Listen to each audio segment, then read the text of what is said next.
Jadi pada tahun 1930-an saat itu ada seorang wanita yang bernama Rosa Veres.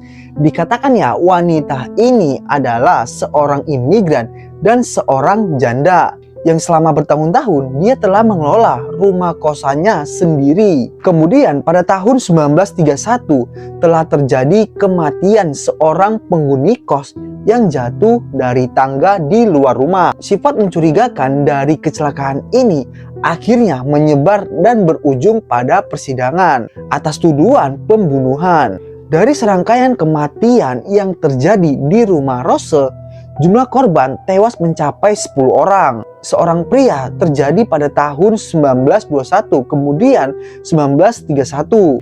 Atas tuduhan itu ya, polisi menangkap Rose dan putranya yang berusia 18 tahun yang bernama Bill yang dituduh melakukan persekongkolan dan konspirasi pembunuhan untuk mendapatkan sejumlah asuransi. Setelah mengaku, Rose yang tampak setengah hati mengenai kematian Stephen dan Mark, dia dan Bill anaknya dihukum karena pembunuhan tersebut. Tingkat pertama terjadi pada tanggal 15 Oktober 1931 dan dijatuhi hukuman penjara seumur hidup. Diduga Rose telah mendorong Mark keluar dari jendela. Namun apakah tuduhannya ini benar? Berkat wartawan yang usil ya, yang ingin sekali menemukan hal kecil apapun yang dapat mudah dijadikan semacam bukti, banyak rumor, gosip, dan kebohongan yang beredar. Di surat kabar ya, berita utamanya itu memberikan penampilan Rose, matanya biru dan dingin, wajahnya berkerut, lidahnya tak bersuara. Bahkan ya, tetangganya ikut bersaksi ketika diinterogasi. Wartawan yang agresif ini menjuluki Rose sebagai wanita penyihir saat mereka berkumpul di sekitar rumahnya di Jalan Medina. Dua orang penghuni asrama Rose yang meninggal pada tahun 1924 dan seorang lainnya terjadi pada tahun 1925. Dikatakan Rose telah memasukkan sesuatu yang mematikan ke dalam suatu minuman. Mereka langsung minum.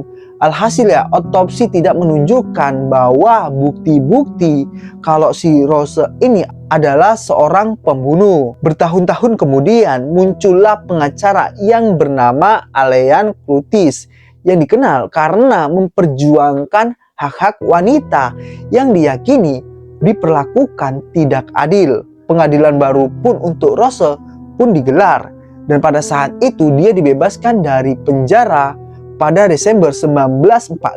Selama 15 tahun, Rose Veres meninggal pada tahun 1960-an. Dan nggak sampai di situ ya, tapi sesuatu kejadian itu pun bertahun-tahun. Kemudian pada saat itu ada seorang polisi yang bernama Ted Robertson melakukan patroli di kawasan rumah-rumah kosong yang sudah terbengkalai. Dan pada saat itu Ted pun berpatroli sambil merekam kegiatannya tersebut dengan satu kamera handphone miliknya. Tepat di halaman rumah tua terbengkalai ini, Ted melihat sebuah potongan kertas yang terletak di bawahnya itu. Pada saat itu dia mengambil tuh.